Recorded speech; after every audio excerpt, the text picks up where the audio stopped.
Sahabat public speaking, kesalahan dalam berbicara di depan umum ternyata bisa berakibat fatal ya. Bahkan ada yang sampai masuk penjara, kemudian juga ada yang sampai kemudian meninggal dunia.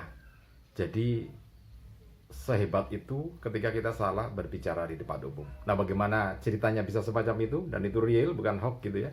Oke, simak terus video ini sampai selesai, jangan sampai di skip ya supaya Anda tidak gagal paham dan Anda bisa mendapatkan manfaatnya, kemudian bisa bermanfaat untuk Anda ketika berbicara di depan umum, bisa selamat gitu ya. Oke, terima kasih untuk Anda yang sudah bergabung dan jangan lupa untuk Anda yang baru saja bergabung untuk menekan tombol subscribe-nya terlebih dahulu. Kemudian juga tekan tombol like-nya dan juga tekan tombol loncengnya supaya nanti kalau suatu saat kita update terbaru video informasi tentang public speaking ini, Anda akan mendapatkan notifikasi yang pertama kali ya, sehingga Anda bisa memanfaatkannya, mengambil inspirasinya. Oke, jadi begini. Dulu ketika kita belum mengenal teknologi media sosial yang dinamakan berbicara di depan umum itu ya langsung ya, ketika ada satu orang kemudian sedang berbicara di depan audien, apakah itu sedang rapat ataukah mungkin ada acara formal maupun non formal, tetapi itu langsung gitu ya. Itu kita sebut sebagai teknik atau peristiwa berbicara di depan umum.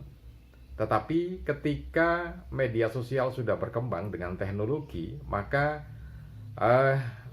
ya terbagi jadi dua. Ada public speaking yang kita berbicara langsung seperti era sebelumnya, kemudian juga ada yang tergolong public speaking yang memanfaatkan media sosial ya.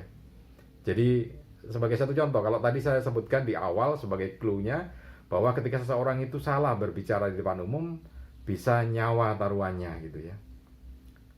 Oke, jadi kan ada berbicara kemudian ada perilaku ya. Seperti yang ada dalam video insert ini. Jadi ini adalah seorang pelaku pembunuhan terhadap admin grup WA. Kejadiannya di Bojong Malaka, Kecamatan Balendah, Kabupaten Bandung Barat. Jadi beberapa waktu yang lalu dalam sebuah grup WA, sang pelaku pembunuhan ini dikeluarkan oleh admin grup WA-nya. Kemudian setelah dikeluarkan, yang bersangkutan atau pelaku pembunuhan ini mendatangi admin grup WA-nya, ditanya kenapa dikeluarkan. Nah, pada waktu itu kemudian terjadi percekcokan ya. Nah, setelah terjadi percekcokan akhirnya terjadi perkelahian dan akhirnya terjadi pembunuhan hanya karena dikeluarkan dari grup WA. Dikeluarkan dari grup WA pun mungkin ada salah ucap, salah kata, salah kalimat gitu ya. Tetapi kan ya tadi itu, seperti yang saya sampaikan tadi, ketika kita salah berbicara di depan umum, baik itu di grup WA, medsos, ataupun di Facebook, ataupun yang lainnya, maka berakibat fatal. Jadi satu di antara prinsip ketika kita berbicara di depan umum adalah apakah nanti yang saya ketik, karena kan itu nanti pakai medsos itu kan diketik ya, ditulis, atau yang saya bicarakan ketika kita menggunakan voice. Yang perlu kita pikirkan adalah apakah itu akan berdampak menyinggung orang lain, kemudian bisa membuat marah orang lain gitu ya. Nah, itu yang perlu dipikirkan. Jadi mulai lebih berhati-hati karena resikonya lebih besar sekarang ini ya. Jadi sebelum kita berbicara, sebelum kita menuliskan sesuatu di media sosial itu, maka yang perlu kita lakukan adalah dampaknya dipikirkan dulu. Nanti kalau saya menulis seperti ini, apakah memang akan menyinggung orang lain?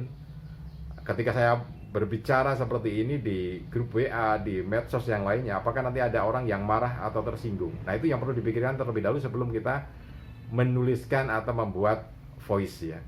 Oke, itu contoh yang pertama sampai fatal semacam itu. Jadi nampaknya kita memang harus banyak berlatih berbicara di depan umum seperti itu ya. Itu yang pertama. Nanti yang kedua berikutnya berkaitan dengan peristiwa yang lainnya juga, bahkan fatal akibatnya, berakibat bukan hanya pada diri yang bersangkutan sendiri tapi juga orang lain.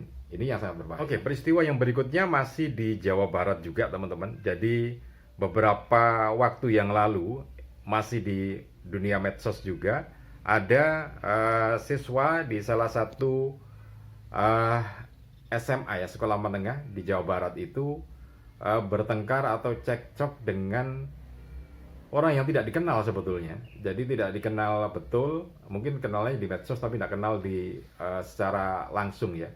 Nah kemudian saling menghina, saling cekcok, dan akhirnya satu pihak itu kemudian marah dan mencari atau mengekspresikan kemarahannya itu dengan membawa parang, kemudian melakukan tindak kekerasan di SMA atau di sekolah orang atau siswa yang menghina tadi, yang saling ejek tadi. Kemudian karena ngawur, akhirnya waktu itu kejadiannya, jadi ada beberapa orang yang sedang keluar dari sekolah yang dituju itu, yang mau diamuk itu ya, dengan membawa parang itu, ada beberapa orang yang keluar. Nah itulah yang kemudian dianiaya dengan menggunakan parang dan akhirnya meninggal dunia. Padahal yang meninggal dunia itu sama sekali tidak tahu urusannya yang di media sosial yang saling ejek, saling menghina tadi ya. Nah, ini yang perlu kita camkan teman-teman, kepada siapapun. Kalau ada di antara kita ini yang sebagai orang tua, maka ini disampaikan kepada putra-putrinya. Kalau Anda yang mendengarkan adalah siswa, maka sampaikan kepada teman-temannya. Jadi siapapun yang menggunakan medsos nampaknya memang harus mulai lebih lebih sopan, kemudian juga lebih elegan ya, lebih baik lagi dalam menggunakan media sosial. Jadi yang pertama dilakukan adalah satu, seperti yang saya sampaikan tadi, apakah nanti ada efek ketika saya melakukan atau menulis sesuatu di media sosial itu akan berakibat membuat marah orang lain ya, membuat marah orang lain.